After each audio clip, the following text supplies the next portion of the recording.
په خوست ولایت کې د کتاب مطالعې د فکر پراخولو په موخه درې ورځنی د کتاب نندارتون پیل شو. په یاده پرانیسته کې ګڼ شمېر فرهنګیانو او لیکوالانو ګډون کړی و چې اساسي موخه یې د کتاب لوستنې دود پراخول او د لوستونکو هڅول دي. لومړی خو د دانش کتاب پلورنځي څخه مننه کوم چې موږ خوست ته یې تر په زرهاوو یا لس څومره کتابونه رالیږلي دي او نو موږ د خوست مبارزین هم په دې وتوانېدلو چې دوی سره دلته څومره ترتیب د مقصد د کتابو مصرف او دلته د غونډې ترتیب ټول سیستم موږ ورته برابر کړی دی. موږ به بیا هم کوشش کوو په راتلونکي کې چې انشاءالله داسې نندارتونونه او داسې د خوست یا نوي نوښتونه به انشاءالله الرحمن بیا موږ ترسره کوو په خوست کې.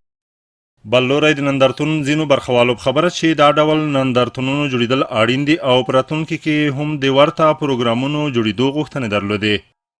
دا یو ډیر پخوانی دود او رواج دی او په دې سره خلک د کتاب لوستل ته تشویق کیږي. هغوی کولی شي چې کتاب ولولي او اوس وخت کې اکثره د کتاب مطالعه چې کوم ده ډېره وروسته پاتې شوې ده ځکه سوشل میډیا ډېر پرمختګ کړی ده.